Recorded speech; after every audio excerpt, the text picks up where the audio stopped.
My name is Isabella Whitlock. I am 63 years old, and I live in the large family estate where I built my business empire. On the morning my family tried to kill me, I didn't know it then, of course. I thought it was a happy day. I was sitting at my large dining room table. The oak surface was covered with legal documents. I was ready to sign away my life's work, the Whitlock Supply Group, to my only son. I trusted him completely. My daughter-in-law Claire came into the room. She wore a bright smile that didn't reach her eyes. She handed me a ceramic mug. "Here is your coffee, Isabella," she said sweetly. "Just how you like it." I reached for the mug. Before my fingers touched the handle, Patricia, my housekeeper of 18 years, stumbled. She crashed into the table. The mug tipped over hard. Hot dark liquid splashed across the contracts and onto my lap. I gasped. I started to scold her for being clumsy, but Patricia grabbed my wrist. Her grip was tight and desperate. She leaned close to my ear so no one else could hear. She whispered 4 words that changed everything. "Do not drink it. But before I tell you how everything flipped, like and subscribe, drop a comment. Where are you watching from?" My name is Isabella Whitlock. I am 63 years old. The morning sun was coming through the tall windows of my dining room. It should have been a beautiful day. The light was golden and warm. It hit the polished oak of the long dining table, making the wood shine. But I did not feel warm. I felt cold. I felt a deep, heavy tiredness in my bones that I could not shake off. I sat at the head of the table. I am Isabella Whitlock. I was 63 years old that day. In front of me there were stacks of paper. White paper, crisp and clean. They were legal documents. Contracts, transfer deeds, financial agreements. They were arranged in neat piles, waiting for one thing, my signature. I held a heavy black pen in my hand. My fingers were trembling slightly. I told myself it was just my age. I told myself it was just the dizzy spells I had been having for the last 6 months. But deep down, maybe my body knew something my mind did not. My son, David, was standing by the window. He was 35 years old. He was a handsome man. He had my dark eyes and his father's strong jawline. He was wearing a gray suit that cost more than my first car. He looked powerful. He looked ready, but he also looked impatient. "Mom," he said. He didn't turn around to look at me. He was watching the driveway, looking for the lawyers. "Are you okay? You haven't touched the papers yet." "I am just thinking, David," I said. My voice was quiet.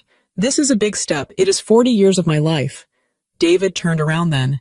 He gave me a smile. It was the smile he used when he wanted something. It was the smile that used to work on me when he was a little boy asking for candy. "It's time to rest, Mom," he said. He walked over and put a hand on my shoulder. His hand felt heavy. "You've worked enough. Look at you. You're tired. You've been sick. The doctor said you need to reduce your stress. Let me take the burden. Let me run Whitlock Supply." I looked up at him. I wanted to see love in his eyes. I wanted to see gratitude. I had built the company from nothing after his father died. I had saved every penny. I had worked 18-hour days while he was in private school, while he was in college, while he was traveling Europe on my dime. But I didn't see love. I saw hunger. He was looking at the pen in my hand, not at my face. "I know, David," I said. "I am ready." I wasn't ready, but I felt like I had no choice. My health was failing. For months I had been feeling strange, dizzy, nauseous. My heart would race for no reason. My vision would get blurry. The doctors couldn't find anything specific. They called it stress or age-related decline. They told me to retire. And David agreed. He agreed very loudly. "Where is Claire?" David asked, looking toward the kitchen door. "You need your coffee. You can't sign without your morning coffee." "I'm coming." Claire's voice floated in from the kitchen. Claire was my daughter-in-law. She had been married to David for 5 years. She was beautiful in a sharp, modern way. She had blonde hair that was always perfectly styled, and she wore clothes that were very fashionable. We were not close. I had tried in the beginning. I invited her to lunches. I tried to talk to her about her life, but she always kept a wall up. She was polite but cold. She treated me like a distant aunt, not a mother-in-law. But lately, that had changed. In the last few months, as I got sicker, Claire had become very helpful. She came over every day. She cooked meals. She organized my medicine. She drove me to appointments. "Here we go," Claire said. She walked into the dining room. She was carrying a silver tray. On the tray was my favorite ceramic mug. It was blue with white flowers. "I made it just how you like it, Isabella," Claire said. Her voice was sweet, almost too sweet. Like syrup, double cream, 2 sugars, and I added a pinch of cinnamon. It's good for your circulation. Thank you, Claire, I said. You are so good to her, David said to his wife. He looked at her with approval. Mom, you are lucky. Most daughter-in-laws wouldn't care this much. I just want Isabella to be comfortable, Claire said. She walked toward me. I watched her approach. She was walking carefully, balancing the tray. That was when Patricia came in. Patricia was my housekeeper. She had been with me for 18 years. She was more than a housekeeper. She was the one who was there when my husband died. She was the one who made me tea at midnight when I was crying from exhaustion. She was the one who raised David as much as I did because I was always working. Patricia was 55. She was a quiet woman. She didn't talk much. She just did her work, and she did it perfectly. But today, Patricia looked different. She was standing by the sideboard, holding a stack of napkins. Her face was pale. Her eyes were darting around the room. She looked nervous. She looked scared. I frowned. Patricia was never scared. She was the strongest woman I knew. Patricia, I said, are you all right? Patricia jumped. Yes, Mrs. Whitlock, I am fine. Claire ignored Patricia. She reached the table. Here, drink this before the lawyers get here, Claire said. It will wake you up. She reached out to place the mug on the table, right next to the stack of contracts. I reached out my hand. Thank you. It happened in a split second. As my fingers were about to touch the handle of the blue mug, Patricia moved. She didn't walk. She lunged. She came rushing forward from the sideboard. It looked like she had tripped. Her foot seemed to catch on the edge of the rug. She fell forward hard. Her body slammed into the edge of the heavy oak table. Oh, Patricia cried out. Her arm flailed out. Her hand hit the silver tray that Claire was holding. Crash! The blue mug tipped over. It hit the wood with a heavy thud. The coffee went everywhere. It was a dark, brown flood. It splashed across the table. It soaked into the white papers. The ink on the contracts started to run immediately. The liquid poured over the edge of the table and onto my lap. Ow! I yelled. The coffee was hot. It burned my legs through my pants. I pushed my chair back, scraping it against the floor. You idiot! David screamed. The room exploded into noise. David rushed forward. Look what you did. Look at the papers, you stupid woman. Claire dropped the tray. It clattered loudly on the floor, her face twisted. The sweet smile vanished instantly. She looked furious. Her eyes were wide and angry. Patricia, Claire shrieked. What is wrong with you, you clumsy fool? You ruined everything. I stood up, shaking the hot liquid off my pants. My heart was pounding. David, stop yelling, I said. My voice was shaky. It was an accident. An accident? David shouted. His face was red. Look at this mess, Mom. The contracts are ruined. We have to print them all again. The lawyers will be here in 10 minutes. He grabbed a handful of the soggy papers and threw them on the floor. He looked like a child having a tantrum. Patricia was on the floor. She had fallen hard. She was on her hands and knees. She didn't look up. She didn't apologize. She was breathing hard. Patricia, are you hurt? I asked. I tried to step around the puddle of coffee to help her. Don't help her, Mom, David snapped. She needs to clean this up right now. Get a towel, Patricia, now. Claire was standing very still. She wasn't looking at the papers anymore. She was looking at the puddle of spilled coffee. She was staring at it with a strange intensity. She looked disappointed and anxious. I will get a towel, Patricia said softly. Her voice was trembling. She stood up slowly. She wouldn't look at David. She wouldn't look at Claire. She kept her head down. I am so sorry, Mrs. Whitlock, Patricia said. She moved to my side. She took a napkin from her pocket and started dabbing at the coffee on my blouse. It's okay, Patricia, I said. It's just coffee. David is overreacting. He is not, Claire said. Her voice was cold. You are clumsy, Patricia. You are getting too old for this job. Maybe it is time you retired too. Patricia froze for a second. Her hand stopped moving on my blouse. Then she continued wiping. David, Claire said, turning to her husband. Go to the study. Print the copies again. Hurry, I will help Isabella get changed. She can't sign the papers smelling like coffee. Fine, David spat. He glared at Patricia one last time. Clean this mess up. If there is a stain on this table, you are paying for it. David stormed out of the room. I heard his heavy footsteps going down the hall to the study. Claire let out a long breath. She looked at me. The fake smile came back, but it was weaker this time. I am sorry, Isabella, Claire said. I wanted this morning to be perfect for you. I will go to the kitchen and make you another cup. Fresh coffee, you need it. No, I said. I'm fine, Claire, I don't want any more. Nonsense, Claire insisted. She was already moving toward the kitchen. You need the energy. I'll be right back. Patricia, help her out of those wet clothes. Claire walked fast. She disappeared into the kitchen. The door swung shut behind her. Suddenly, the room was quiet. It was just me and Patricia. The smell of coffee was strong in the air. It smelled bitter, burnt. I looked at Patricia. She was down on her knees again, picking up the soaked pieces of paper. Her hands were shaking badly. Patricia, I said gently, it's okay. David is just stressed. Don't worry about the table. Patricia stopped moving. She didn't pick up the paper. She remained on her knees, staring at the brown puddle on the floor. Then she looked up at me. I will never forget the look in her eyes. In 18 years, I had never seen Patricia look like this. Her eyes were wide with terror. Her face was gray. Her lips were pale. She looked at the kitchen door to make sure Claire was gone. Then she looked at the hallway to make sure David wasn't coming back yet. She scrambled up from the floor. She came close to me, very close. She invaded my personal space, which she never did. She grabbed my arm. Her fingers dug into my flesh. It hurt. Mrs. Whitlock, she whispered. Her voice was a hiss of air. Patricia, what? SHH, she hissed. She looked at the kitchen door again. She pulled me down slightly so she could speak directly into my ear. Her breath was warm and fast on my cheek. Listen to me, she whispered. The words were rushed, desperate. That was not an accident. I did not trip. I pulled back and looked at her. What? I spilled it on purpose, Patricia said. Her eyes were locked onto mine. I had to. Why? I asked. I was confused. My brain couldn't process what she was saying. Why would you do that? Patricia squeezed my arm harder. Tears were forming in her eyes. Because of what I saw, she whispered. In the kitchen. Just now, what did you see? Claire, Patricia said. The name came out like a curse. I saw her put something in the cup after she poured the coffee. She took a small bottle from her pocket. She put drops in it. Lots of drops. My heart stopped. The room seemed to tilt sideways. Drops, I repeated.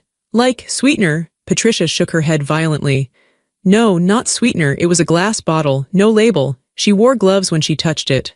And she smiled, Mrs. Whitlock. She smiled when she stirred it in. I stared at her. I couldn't breathe. My mind was racing, trying to reject what she was saying. This was crazy. This was a soap opera. This wasn't my life. Claire was cold, yes. David was greedy, yes. But this. You're wrong, I said, but my voice was weak. You saw wrong. I did not, Patricia said firmly. I know what I saw, and I know the smell. Smell the air, Mrs. Whitlock, under the coffee. Smell it? I took a breath. I smelled the strong roast of the coffee beans. I smelled the cream. But then, there was something else. A faint metallic smell, like bitter almonds, like chemicals. Do not drink it, Patricia said again. Whatever she brings you next, do not drink it. But, I stammered, David, does he know? Patricia looked down. He was standing right there, ma'am. He was watching her do it. I felt like I had been punched in the stomach. The air left my lungs. My son, my beautiful baby boy. No, I whispered. No. Yes, Patricia said. They are waiting for you to die, Mrs. Whitlock. They don't want the company next year. They want it now. And they want the insurance. Insurance? I heard them, Patricia said. Last night in the library, they thought you were asleep. They were talking about a policy, a double indemnity policy. I felt sick, truly sick. The dizziness I had felt for months. Was that them too? Had they been doing this slowly? What do? I asked. I felt like a child. I felt helpless. You have to be smart, Patricia said. She let go of my arm. She stepped back as we heard footsteps in the kitchen. Claire was coming back. She is making another cup, Patricia whispered fast. If you refuse it, she will know that you know. She will suspect. You have to pretend. Pretend? Switch the cups, Patricia said. Her eyes were hard now. The fear was gone, replaced by a cold determination. There is a clean mug on the sideboard. I put it there this morning for myself. It has water in it. When she isn't looking, switch them. I can't, I said. My hands were shaking. You have to, Patricia said, or you are dead. The kitchen door opened. Claire walked out. She had a new smile on her face. She was holding a new mug. It was red. Here we go, Claire announced brightly. Take two. This one is even better. I made sure to add extra sugar for the shock. She walked toward me. I looked at Patricia. Patricia was back on the floor, wiping up the mess, acting like a servant. She didn't look at me. I looked at Claire. I looked at the red mug in her hand. It looked like a normal mug. It looked like a kind gesture. But now I knew. It was a weapon. I felt a coldness spread through my chest. It wasn't the coldness of death. It was the coldness of rage. I had spent 40 years building a business in a world of men who wanted to crush me. I had raised a son alone. I had survived grief and loneliness. They thought I was an old woman. They thought I was weak. They thought I was stupid. I stood up straighter. I forced a smile onto my face. It felt stiff like a mask. "Thank you, Claire," I said. My voice was steady. "You are so thoughtful." I reached out and took the red mug. It was warm in my hands. "Drink up," Claire said. She watched me. Her eyes were focused on the rim of the cup. "David will be back in a minute with the papers." "I will," I said. "I just need to sit down. I feel a bit shaken from the spill." "Of course," Claire said. "Sit, drink." I sat down. I brought the cup to my lips. I smelled the bitter almond scent again. It was stronger this time.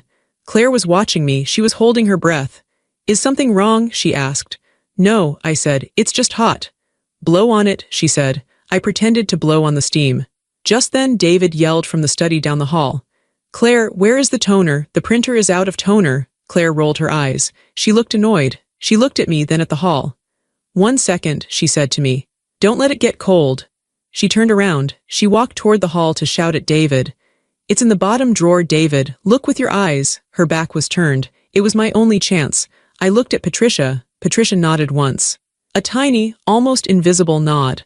There was a glass of water on the sideboard, just like Patricia said, and next to it, an empty mug that Patricia had been using for her tea earlier. My hand moved fast, faster than it had moved in years. I poured the poisoned coffee into the empty mug on the sideboard. I poured the water from the glass into my red mug. It took 3 seconds. I sat back down. I held the red mug with the water in it. Claire turned back around. "Men," she sighed. She shook her head. "They are useless without us." "Yes," I said, "they are." I lifted the red mug. I looked Claire in the eyes. "To family," I said. Claire smiled. It was a triumphant smile. "To family." I tilted the cup back and drank. It was just warm water, but to Claire it looked like I had just swallowed my death.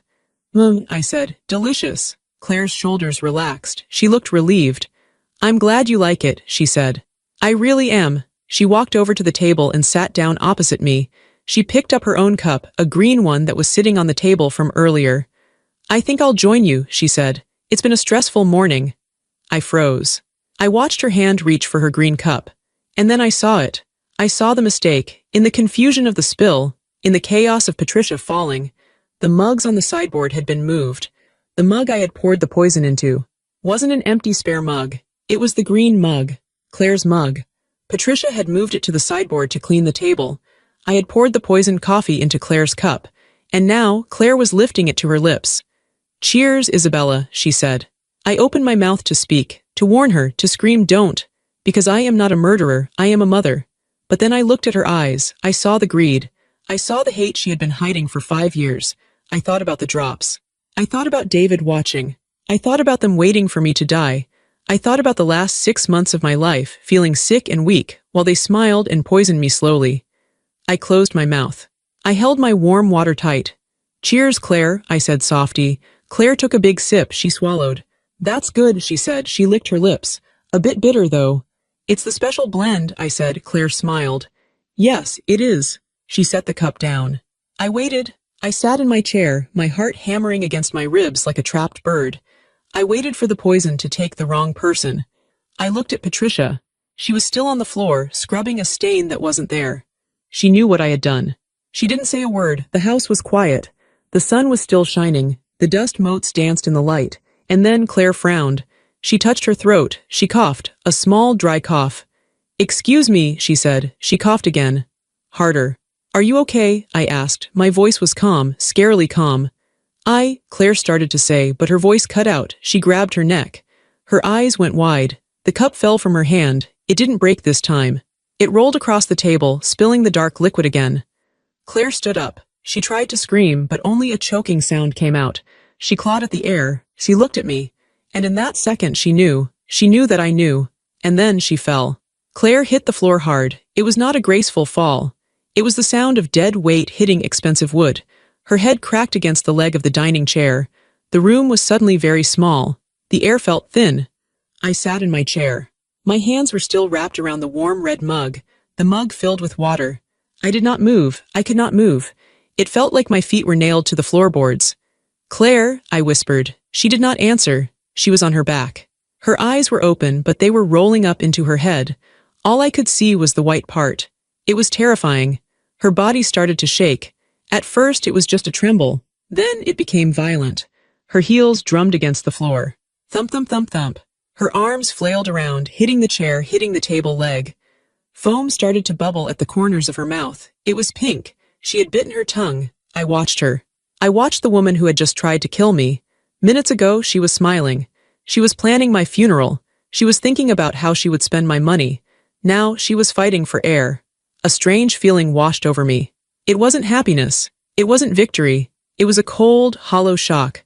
I looked at her convulsing body and I thought, that was supposed to be me. If Patricia hadn't pushed the table, if I hadn't switched the cups, I would be the one on the floor. My son would be watching me die. David, I screamed. My voice broke the frozen silence. David, help! I heard the printer stop buzzing in the study. I heard heavy footsteps running down the hall. What now? David yelled. What is it now? He burst into the room. He was holding a stack of fresh, warm papers. He looked annoyed.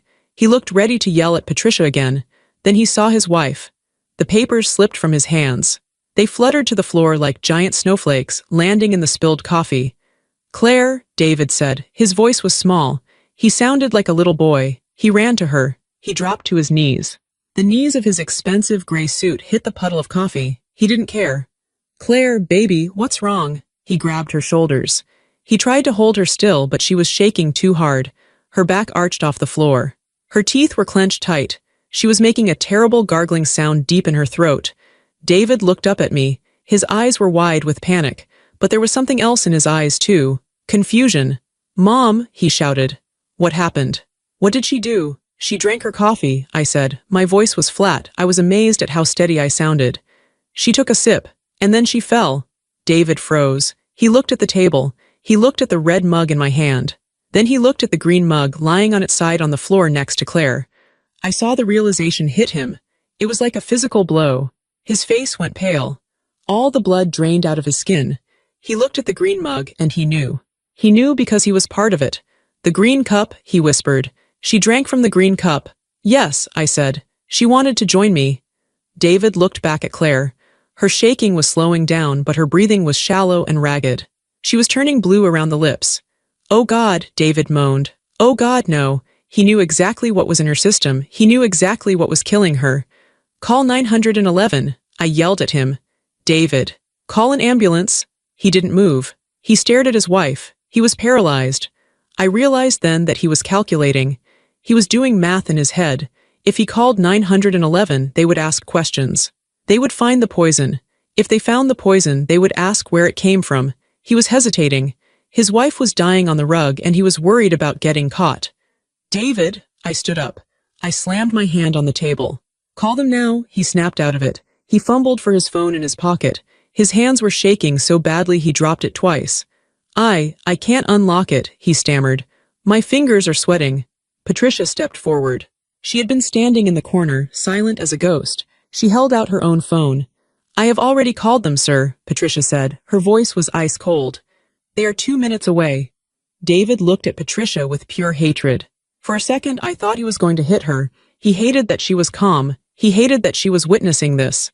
You, David snarled, you did this. I did nothing, sir, Patricia said. I am just the maid. David turned back to Claire. Stay with me, baby, stay with me. He started to cry. It was a loud, ugly sound. But even as he cried, his eyes were darting around the room. He was looking for something. He looked at the spilled coffee. He looked at the green mug. Suddenly, he stopped crying. He reached out and grabbed the green mug from the floor. David, what are you doing? I asked. I need to clean this up, he said. His voice was frantic. The paramedics, they can't slip, it's slippery. He was lying. He wanted to hide the cup. He wanted to wash it. He wanted to get rid of the evidence before the police arrived. He scrambled up. He ran toward the kitchen with the green mug. David, I shouted, leave it, help your wife. I have to wash it, he screamed back. I have to wash it. He ran into the kitchen. I heard the tap turn on full blast. I heard the clinking of ceramic against the metal sink. He was scrubbing it. He was scrubbing away the poison he had meant for me. I looked down at Claire. She had stopped convulsing. Now she was just twitching. Her skin was gray. She looked like a wax doll that had been left in the sun. I felt a wave of nausea. I sat back down. I felt heavy. This was my family. This was the son I had breastfed. This was the son I had sat up with when he had the chicken pox. This was the son I had paid for, protected, and loved for 35 years. And right now, he was in the kitchen washing a murder weapon while his wife died on my floor. The sirens started. First they were faint, a distant wail, then they got louder and louder. They filled the room. They filled my head. David ran back into the dining room. His hands were wet. The green mug was gone. "Where is the cup, David?" I asked quietly. "I put it away," he said breathlessly. He knelt back down beside Claire. "It doesn't matter. It's just a cup." The front door burst open. Patricia had gone to let them in. Paramedics in uniforms rushed in. They were carrying heavy bags. They brought a stretcher. The room was suddenly full of noise and chaos. Static from radios. Heavy boots on the floor, voices shouting orders. "What happened?" a tall paramedic asked. He knelt beside Claire. He shone a light in her eyes. "She collapsed," David sobbed. He was playing the role of the grieving husband now. He was good at it. "We were just talking and she fell. Is it a heart attack? Is it a stroke?" "How old is she?" 32, David said. "Any medical history, allergies?" "No, nothing. She is healthy. She does yoga." The paramedic frowned. He looked at Claire's blue lips. He smelled the air. "What is that smell?" the paramedic asked. "Did she vomit?" "No," David said quickly. "It's coffee, just coffee." The paramedic didn't look convinced. "Check her airway," he told his partner.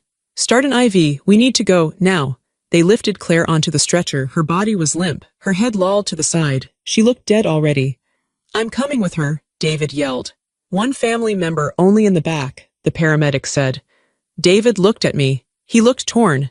He wanted to go with Claire, but he also didn't want to leave me alone in the house. He didn't want to leave me with Patricia. He was afraid of what we might say. "Mom," David said, "you stay here, you rest. I will call you from the hospital." "No," I said. I stood up. I felt strong again.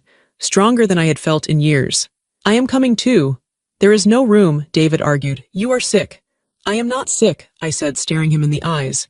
"I am fine. I will drive myself. Patricia will drive me." David narrowed his eyes. "Patricia stays here. She has to clean up this mess." "Patricia drives me," I said firmly, "or I will tell the police to drive me." David flinched at the word police. "Fine," he snapped. "Just don't say anything to anyone until I get there." "You are confused, Mom. You are in shock. Don't talk to people." He climbed into the back of the ambulance. The doors slammed shut. I watched through the window as the ambulance sped away. The red lights flashed against the trees in the driveway. It looked like a nightmare. I turned to Patricia. She was standing by the kitchen door. She was holding something in a plastic bag. It was the green mug. "He didn't wash it well enough," Patricia said softly. He was in a panic. "He left it on the drying rack. I took it." "He will look for it," I said. "Let him look," Patricia said. She put the bag in her large purse. "This is our insurance now." "Thank you, Patricia," I said. "You saved my life." "We are not safe yet," she said. "We have to go to the hospital. We have to see what happens." "Do you think she will die?" I asked. Patricia looked at the wet stain on the rug where Claire had fallen. "That was a lot of poison, Mrs. Whitlock," she said. "It worked very fast. If she lives, she will not be the same." We walked out to my car. It was a big black Mercedes. I used to love this car. David had convinced me to buy it. He said it was safe. Now I wondered if he had cut the brakes. I shook the thought away. Patricia got in the driver's seat. I got in the back. The ride to the hospital was quiet. I looked out the window at the town I had lived in for 40 years. I saw the park where I used to take David to play on the swings. I saw the ice cream shop where we used to go on Sundays. I saw his elementary school. I remembered a day when he was 6. He had scraped his knee. He came running to me, crying, blood running down his leg. "Mommy, fix it," he had sobbed. "Make it better." I had cleaned it. I had put a bandage on it. I had kissed his forehead. I would have done anything to take the pain away from him. I would have died for him. And now he wanted me dead for money. The tears finally came. I didn't sob. I just let them fall silently down my cheeks. It hurt more than any physical pain. It was a tearing in my chest. My heart was breaking. We arrived at the hospital. The emergency entrance was crowded. I saw the ambulance. The doors were open. It was empty. They had already taken Claire inside. Patricia parked the car. "Are you ready?" she asked. I wiped my face. I put on my sunglasses to hide my red eyes. "Yes," I said. "I am ready." We walked into the waiting room. It smelled like antiseptic and old coffee. It was a smell I knew well. I had spent weeks here when my husband was dying of cancer. David was pacing back and forth. He had taken off his suit jacket. His tie was loose. He looked wild. When he saw me, he stopped pacing. He rushed over. "Why is she here?" he hissed, pointing at Patricia. "I told you to leave her at the house." "She is my driver," I said calmly. "Sit down, David. You are making a scene." "A scene?" David laughed. It was a manic, high-pitched laugh. "My wife is dying in there. The doctors are asking me crazy questions. They are asking what she ate. They are asking if she was depressed. They think she did this to herself." "Did you tell them the truth?" I asked. David froze. He looked around to see if anyone was listening. He leaned close to me. He smelled like sweat and fear. "What truth?" he whispered harshly. "That there was poison in the coffee. If I say that, they will ask who put it there." "Do you want to go to jail, Mom?" I stared at him. "Me? Why would I go to jail?" "Because it was your house," David hissed. "It was your coffee. If they find out it was poison, they will think you did it, or they will think I did it. We will both go to prison. Is that what you want? To spend your last years in a cell?" He was trying to manipulate me. He was trying to scare me into silence. He thought I was a confused old woman who would believe anything he said. He didn't know I had seen the switch. He didn't know I had the mug. "So what did you tell them?" I asked. "I told them it was a seizure," David said. "I told them she has a history of epilepsy." "I lied, Mom. I lied to protect us." "To protect us," I repeated, "or to protect yourself." "We are family," David said, desperate. "We are all we have. We have to stick together." Just then, a doctor came through the double doors. He looked tired. He was holding a clipboard. "Family of Claire Whitlock," he called out. David ran to him. "I am her husband. Is she okay?" The doctor looked at David, then at me. He looked serious. "She is in a coma," the doctor said. "We managed to stabilize her heart, but her system, it has taken a massive hit. Her kidneys are failing. Her liver is shutting down." David covered his mouth with his hand. "Will she wake up?" "We don't know," the doctor said. "We are running toxicology screens now. The symptoms, they are very aggressive. It looks like toxicity." "Mr. Whitlock, I need to ask you again. Are you sure she didn't ingest anything? Chemicals? Cleaning fluids? Medication?" David swallowed hard. I saw his Adam's apple move. "No," David said. "Nothing. The tests will tell us," the doctor said. "It will take about an hour to get the results. You can wait here." The doctor turned and walked away. David collapsed onto a plastic chair. He put his head in his hands. I sat down opposite him. Patricia stood behind my chair like a guard. "David," I said. He didn't look up. "What? Why did you do it?" He looked up then. His eyes were red. "Do what?" "Don't lie to me," I said. My voice was very low so only he could hear. "I know. You don't know anything," he spat. "You are senile." "I am not senile," I said. "I saw the drops." "Patricia saw the drops, and I saw you watching her." David's face twisted. The mask fell off completely. For the first time, he didn't look like my son. He looked like a stranger. A dangerous stranger. "You should have just signed the papers," he whispered. There was so much venom in his voice. "You selfish old witch. You should have just signed the papers and died quietly. You lived your life. You had your turn. Why couldn't you just let go?" I felt a cold chill go down my spine. He admitted it. He didn't even care anymore. "I am your mother," I said. "You are a roadblock," he said.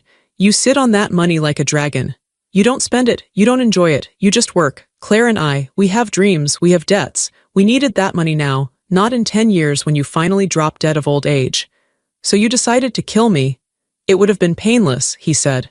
He sounded almost reasonable, as if he was explaining a business decision. "It was just a few drops, like falling asleep. Claire messed it up. She was always greedy. She probably put too much in. Or she messed up the cups." He looked at me with disgust. "You are lucky," he said, "but you won't be lucky forever." "Are you threatening me, David?" "I am telling you the truth," he said. "Who are they going to believe, me? The grieving husband? Or you, the old woman with dementia who thinks her family is trying to kill her?" He leaned back in the chair. He looked confident again. He thought he had won. He thought he could talk his way out of this. He thought he could still control the narrative. "I will tell the doctors that you gave her the coffee," David said calmly. "I will tell them you made it. Patricia works for you. She will lie for you. But I will tell the police that you have been confusing your medications, that you must have put your heart medicine in her coffee by mistake. It will be a tragic accident. You will be sent to a home. And I will get power of attorney." I stared at him. He had it all planned out. Even now, with his wife dying in the next room, he was planning how to frame me. He was a monster, and I had raised him. I felt a hand on my shoulder. It was Patricia. She squeezed my shoulder gently. It was a signal. Stay calm. I took a deep breath. You are right, David, I said. It is my word against yours. Exactly, he said. And I am the future. You are the past.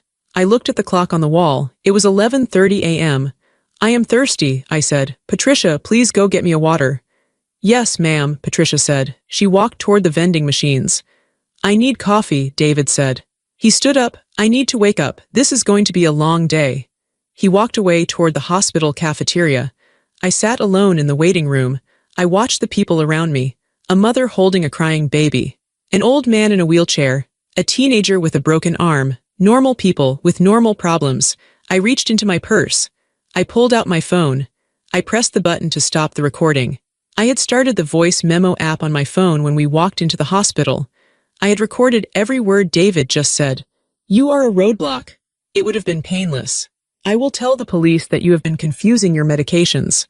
I had it all. I looked at the phone in my hand. It was a small black rectangle, but it was heavier than the company. It was heavier than the house. It was the end of my son. Patricia came back with a bottle of water. She sat down next to me. Did you get it? She whispered. Yes, I said. I got it. Patricia nodded. Good, now we wait for the police. He thinks he is smarter than me, I said. He thinks I am weak. He forgot who you are, Patricia said. You are Isabella Whitlock. You built a kingdom from dust. He is just a boy who plays with toys. I took a sip of the water. It was cool and clean. It washed the taste of betrayal from my mouth. Patricia, I said, when the police come, I want you to give them the cup.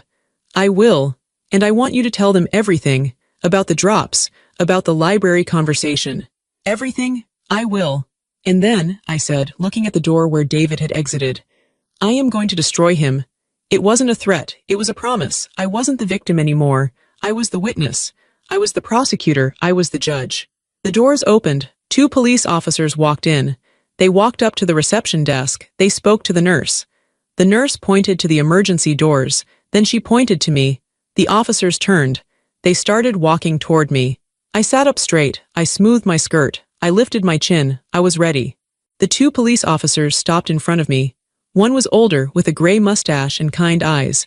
The other was younger, sharp, and holding a notebook. Mrs. Whitlock, the older officer asked. Before I could answer, David appeared. He had come back from the cafeteria with a paper cup of coffee in his hand. He saw the uniforms and rushed over. He put on his worried son face again. It was a mask he wore very well. Officers, David said, breathless. Thank God you are here. I am David Whitlock. The patient, Claire, is my wife. This is my mother, Isabella. Mr. Whitlock, the officer nodded. We are here to get a statement. The hospital called us. They said the circumstances of your wife's collapse were unusual. It is terrible, David said. He shook his head. He put a hand on my shoulder. It felt heavy, like a stone. My mother, she is very shaken up. She is elderly. She gets confused easily. I sat very still. I did not shake his hand off. I let him dig his own grave. We just want to ask a few questions, the younger officer said. He looked at me. Mrs. Whitlock, can you tell us what happened? Of course, I said. My voice was clear. It was strong. It did not sound like the voice of a confused old woman. David tightened his grip on my shoulder. His fingers dug into my bone. It was a warning. Mom, he said sweetly, maybe I should talk to them. You are tired. You might get the details mixed up again, like you did with your medication this morning. There it was, the lie. He was planting the seed right in front of the police. He was suggesting that I had mixed up my pills, that I had accidentally poisoned his wife. I looked up at the officer. I took off my sunglasses. I looked him straight in the eye. I am not tired, officer, I said. And I am not confused. I know exactly what day it is. I know exactly who I am, and I know exactly what happened in my dining room. David froze. He hadn't expected me to push back. He thought I would be cowed by the police. He thought I would be scared. I would like to speak to you, I said to the officer, but I would like to speak to you alone, without my son.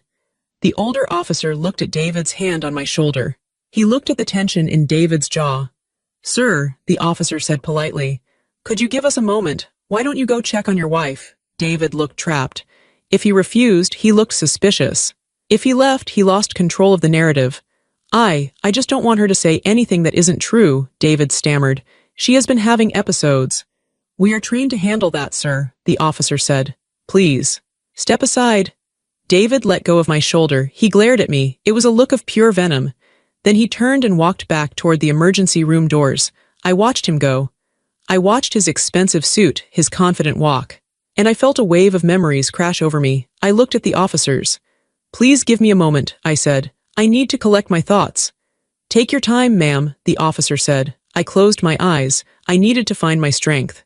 I needed to remember who I was. Because for the last 6 months, David had made me feel like a weak, dying old woman. But I wasn't. I went back in my mind. 15 years. 15 years ago, my husband, Robert, died. It was a heart attack. It was sudden. One minute he was laughing at the breakfast table, the next he was gone. I was 48. David was 20. Robert had started the Whitlock Supply Group. It was a small logistics company then. We had 5 trucks and a rented warehouse. When he died, everyone expected me to sell. The competitors circled like vultures. They called me. Isabella, sell to us, they said. You don't know how to run a supply chain. It's a man's world. Go home, bake cookies, enjoy the life insurance. David was in college then. He came home for the funeral. He told me the same thing. Sell it, Mom, he had said. Take the money. We can go on vacation. But I didn't sell.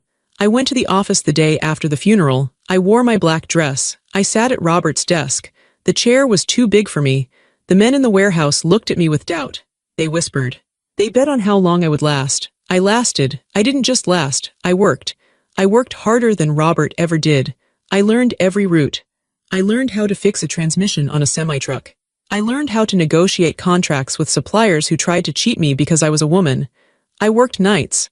I worked weekends. I missed dinners. I missed holidays. I poured my grief into concrete and steel. I grew the company. 5 trucks became 10, then 50, then 100. We expanded to 3 states. I became the CEO of one of the biggest supply groups in the region. I did it alone. And where was David during those years? He was enjoying the fruits of my labor. I paid for his tuition. I paid for his apartment. I paid for his car. When he graduated, I created a job for him at the company, Vice President of Strategy. It was a made-up title. I wanted him to learn. I wanted him to work by my side. But David didn't want to work. He wanted to be the boss. He would come in at 10 a.m. He would leave at 3 p.m. for golf. He bought expensive suits. He yelled at the drivers. He treated the secretaries like servants. He didn't understand that the money didn't come from magic. It came from sweat. It came from the drivers sleeping in their cabs. It came from me staying up until 4 a.m. checking the ledgers. He saw the company as a piggy bank. I saw it as a legacy. And then he met Claire. Claire was a marketing consultant. She was sharp, ambitious, and hungry.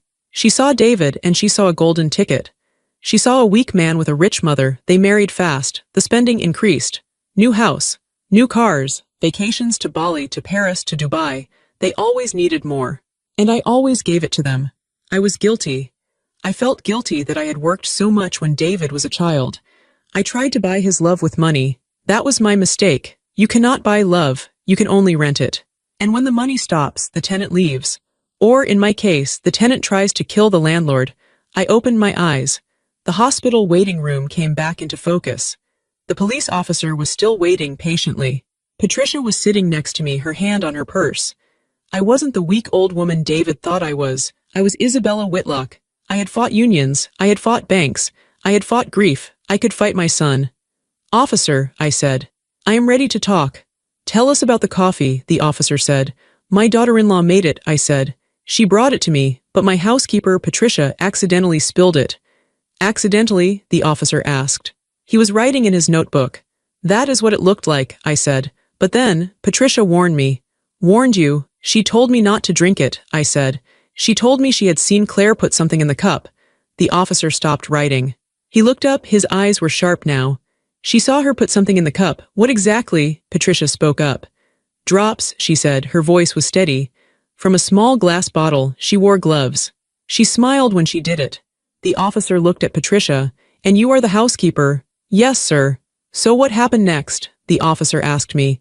I didn't believe it at first, I said, but Patricia insisted. She told me to switch the cups. There was a cup of water on the sideboard. When Claire wasn't looking, I poured the coffee into an empty mug and took the water. And then, I took a deep breath. Claire sat down. She picked up the mug I had poured the coffee into. I didn't realize it was her mug. I thought it was a spare. She drank it. The officer was staring at me. This was a wild story. It sounded like a movie plot. I could see the doubt in his eyes. And then she collapsed. Yes, I said, immediately. And your son, where was he? He was there, I said. He watched her make the coffee, he knew. He knew. He tried to wash the cup, I said. While his wife was dying on the floor, he ran to the kitchen to wash the cup. The officer looked at his partner. They exchanged a look. It was a look that said, "This is serious." "Do you have proof?" the officer asked. "This is a very heavy accusation, Mrs. Whitlock. Your son says you are confused." "I have proof," Patricia said. She reached into her large purse. She pulled out the plastic bag. Inside was the green mug. It was still wet. There was a brown residue at the bottom. "He didn't wash it well enough," Patricia said. "I took it from the drying rack before the ambulance arrived." The officer put on a pair of blue latex gloves. He took the bag from Patricia carefully. He held it up to the light. "If we test this," the officer said, "what will we find?" "Poison," I said. Just then, the double doors of the emergency room swung open. The doctor came out again. He was walking fast. He looked grim. He spotted David coming from the hallway, and he spotted the police officers with me. "Mr. Whitlock, officers," the doctor called out. David ran over. "What is it? Is she awake?" "No," the doctor said. He looked at the police officers. "We have the preliminary toxicology results." The room went silent. I could hear the hum of the vending machine. I could hear my own heartbeat. "What is it?" David asked. His voice cracked. "It is cyanide," the doctor said. David let out a gasp. He staggered back. He put his hand against the wall to steady himself.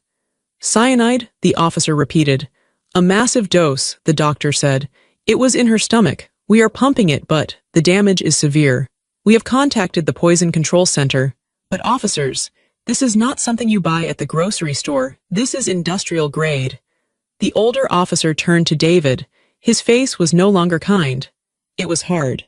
"Mr. Whitlock," the officer said, "you told us she had no medical history. You didn't mention cyanide." I didn't know," David shouted. He was sweating now. Sweat was running down his forehead. She must have done it herself. She was depressed, I told you." "Depressed people usually leave a note," the officer said. "They don't usually drink coffee with their mother-in-law." "She was unstable," David yelled. He pointed at me. "Or maybe she did it. My mother, she hated Claire. She was jealous."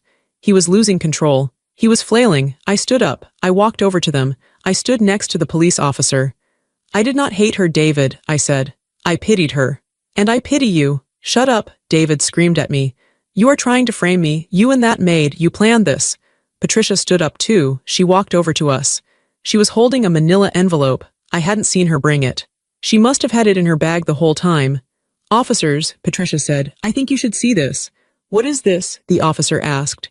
"I have been watching them," Patricia said, "for 3 months." David's eyes went wide.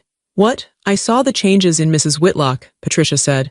"I saw her getting dizzy. I saw her getting sick only after she ate dinner with them, so I started watching. I started listening." Patricia opened the envelope. She pulled out a stack of photos. She handed them to the officer. "This is a photo of Claire's car," Patricia explained, "parked behind an industrial chemical supply store in the city, taken 3 weeks ago." She pulled out another photo. "This is David, meeting with an insurance agent at a coffee shop. I sat at the table behind them. I recorded the conversation." She pulled out a USB drive. "They took out a double indemnity policy on Mrs. Whitlock's life," Patricia said. $5 million. It pays out double if the death is accidental, like an accidental overdose of heart medication." David was shaking. He looked like he was going to vomit. You spied on us," David whispered. "I protected my employer," Patricia said, "because she is the only decent person in this family." The officer looked at the photos. He looked at the mug in the evidence bag. He looked at the doctor who had confirmed the cyanide. He turned to David. "Mr. Whitlock," the officer said, "I think we need to go down to the station." "No," David said. He backed away. "No, this is a mistake. You can't trust her. She is just a maid." "I am a witness," Patricia said. "And I have a recording too," I added. I held up my phone. "From 10 minutes ago, in this waiting room, When you told me that I was a roadblock and that it would have been painless. David looked at the phone in my hand. He looked at the recording app that was still open on the screen. He realized then that it was over. The arrogance drained out of him. The power of the suit, the title, the money, it all vanished. He was just a small, scared man who had tried to kill his mother and failed. "Mom," he whimpered, "please don't do this." He reached out his hand to me, the hand that had tried to sign my death warrant. "Mom, I'm your son. I'm your baby." I looked at him. I remembered the little boy with the scraped knee. I remembered the boy I taught to ride a bike. I remembered the boy I loved more than my own life. But that boy was gone. He had been dead for a long time. The man standing in front of me was a stranger. "My son is dead," I said. My voice broke, but I held my ground. "You are just a murderer." I turned my back on him. "Officer," I said, "arrest him." The officer nodded. He pulled out his handcuffs. The metal clicked. "David Whitlock," the officer said, "put your hands behind your back. You are under arrest for the attempted murder of Isabella Whitlock and the poisoning of Claire Whitlock." "No," David screamed. "It was Claire, it was all Claire's idea. She bought the poison, she did it. I just watched. He was selling her out. Even now he was trying to save himself." The officers dragged him away. He was crying and screaming, his expensive shoes sliding on the hospital floor. Everyone in the waiting room watched. I didn't watch. I looked at the wall. I looked at a poster about washing hands to prevent infection. I felt numb. Patricia came and stood beside me. She didn't say anything. She just stood there, a solid presence in a world that had crumbled. "Is he gone?" I asked after a moment. "Yes, ma'am," Patricia said. "He is gone." I let out a long breath. My legs felt weak. I sat down on the hard plastic chair.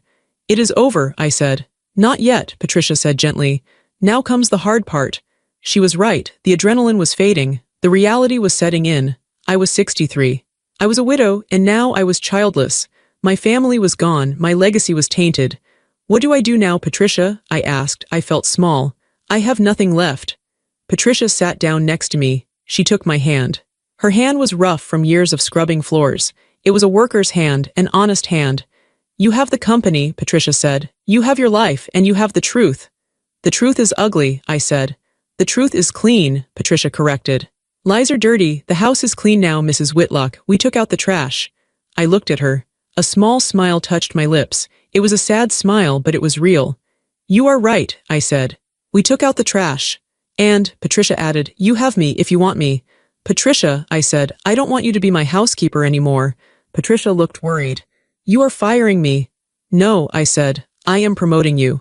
I need a partner. I need someone I can trust, someone who sees everything." Patricia smiled. "I would like that." The doctor came back over to us. "Mrs. Whitlock," he said, "your daughter-in-law, she is stabilized. She is in a coma, but she is breathing on her own. The police will want to guard her room." "Will she survive?" I asked. "It is possible," the doctor said, "but there will likely be brain damage, the lack of oxygen." It was significant. I nodded. Claire would live, but she would live in a prison. First a prison of her own body and then a prison of concrete. "Thank you, doctor," I said. I stood up. I smoothed my skirt again. "Let's go, Patricia," I said. "I need to go home. I have a company to run." "Yes, ma'am," Patricia said. We walked out of the hospital. The automatic doors opened. The air outside was fresh and cool. The sun was still shining. It was the same day, the same sun, but the world was different. I walked to the car. I didn't get in the back seat this time. "Give me the keys," I said to Patricia. "You want to drive?" she asked. "Yes," I said. "I think I am done being a passenger." Patricia handed me the keys. I got into the driver's seat. I adjusted the mirror. I started the engine. The engine purred. It sounded powerful. I put the car in gear. I drove away from the hospital. I drove away from my son. I drove away from the past. I was Isabella Whitlock, and I was just getting started. We drove back to the house in silence. I parked the Mercedes in the driveway. The house looked exactly the same as when we had left it 2 hours ago. The front door was still unlocked. The windows were still open. It looked like a perfect, stately home, a place where a happy family lived. But when we walked inside, the air felt different. It felt dead. We walked into the dining room. The coffee stain was still there on the rug, a dark, ugly brown splotch. It was already drying. The papers, the contracts I was supposed to sign, were still scattered on the floor. Some were soaked with coffee. Some were crinkled from where David had stomped on them. I looked at the mess. This was my life. Or it was the life I had almost lost. I will clean it, Patricia said. She moved to get the bucket. No, I said. Leave it. Patricia stopped. Leave it. The police will want to see it, I said. They will want to see where Claire fell. They will want to see the papers. I walked over to the table. I picked up the pen I had been holding, the heavy black pen. I looked at the signature line on the damp contract. Isabella Whitlock. I snapped the pen in half. It broke with a sharp crack. Ink bled onto my fingers. I am never signing anything again, I said. Not for him. The next few weeks were a blur of blue uniforms and gray suits. The police turned my house into a crime scene. They found the bottle of cyanide in the garage, hidden inside a box of old golf balls. They found the search history on David's laptop, how to mimic a heart attack, undetectable poisons, inheritance tax laws. It was thorough. It was cold. It was calculated. They found the financial records, too.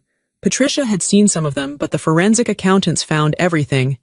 David wasn't just impatient. He was broke. He and Claire had burned through everything I had given them. They had mortgaged their own house 3 times. They had maxed out credit cards in my name, cards I didn't know existed. They owed money to dangerous people, gambling debts, investment scams. They needed the company not just for greed, but for survival.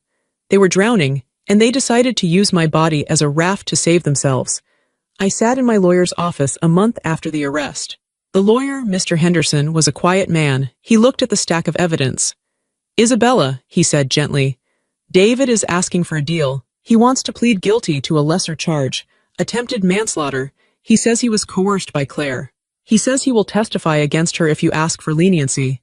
I looked out the window. It was raining. The city looked gray. Leniency? I asked.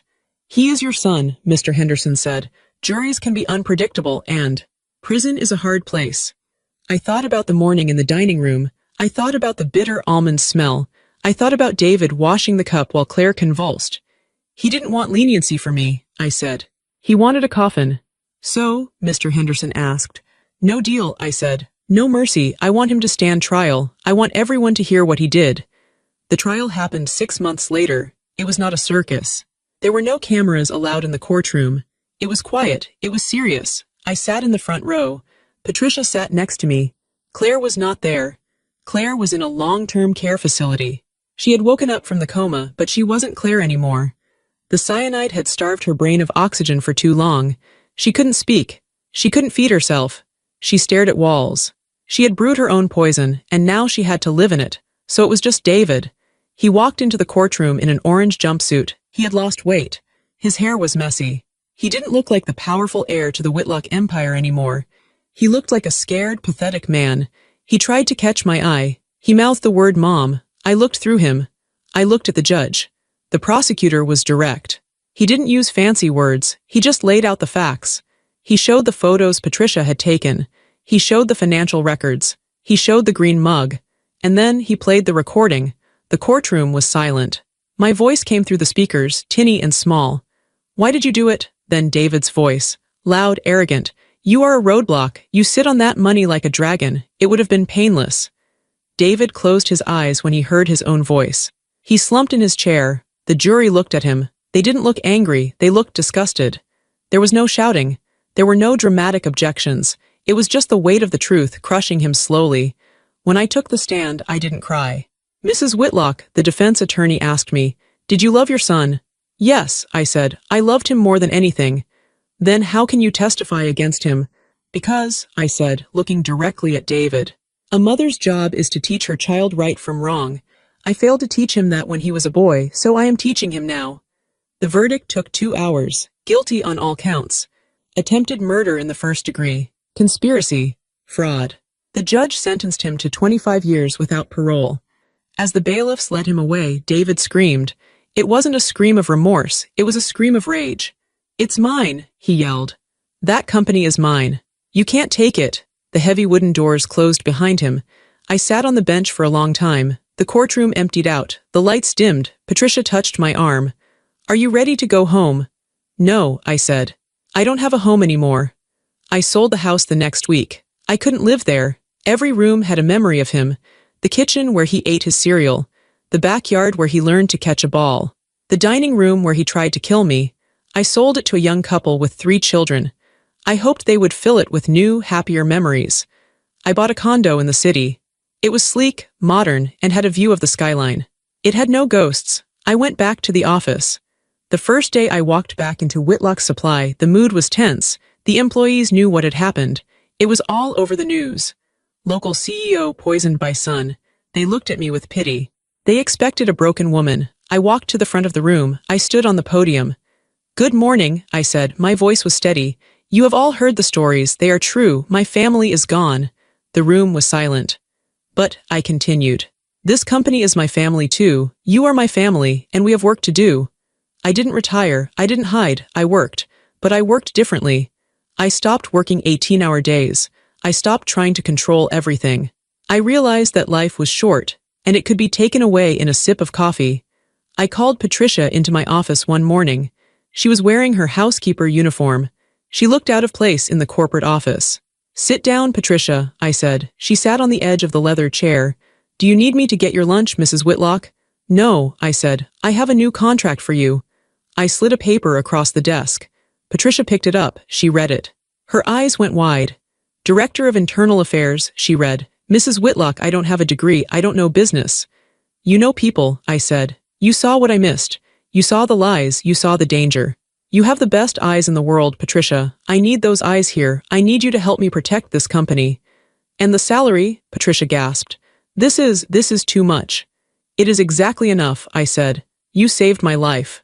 You can't put a price on that, but we can start with this." Patricia looked at me. Tears filled her eyes. She didn't say thank you, she just nodded. "I won't let you down," she said. "I know," I replied. "Now go buy some nice suits. You are an executive now." 3 years have passed since that morning. David is in a maximum security prison upstate. I don't visit him. I send him a card on his birthday. It has no money in it. Just a message. "I hope you are learning." Claire died 6 months ago. Her body finally gave up. I paid for her cremation. I scattered her ashes in the wind. I felt nothing. I am 66 now. I started a foundation last year. The Whitlock Foundation for Elder Protection. We help older people who are being exploited by their families. We provide lawyers, investigators, and safe houses. We teach them how to protect their assets. We teach them that family does not mean victim. I speak at seminars. I stand on stages in front of hundreds of people. I tell them my story. I tell them about the coffee. I tell them about the betrayal. I tell them this. We spend our lives building, I say to the crowd. We build families. We build businesses. We build homes. We think that if we give enough, if we love enough, we will be safe. I pause. I look at the faces in the audience. Many of them are like me, gray hair, lines on their faces. But love is not a shield, I say. Trust is not armor. I point to Patricia, who is usually standing at the back of the room, wearing a sharp navy suit, watching the doors. I am alive today not because of blood, I say. Blood almost killed me. I am alive because of awareness. I am alive because I listen to the uncomfortable truth instead of the comfortable lie. I lean into the microphone. Do not close your eyes, I tell them. Do not let them take your power. You earned it. You built it. It is yours. When I finish, there is usually silence. And then applause. But I don't do it for the applause. I go home to my condo. I make my own coffee now. I drink it black. I sit by the window and look at the city lights. I am alone, but I am not lonely. I have my company. I have my mission. I have my friend Patricia. And most importantly, I have my life.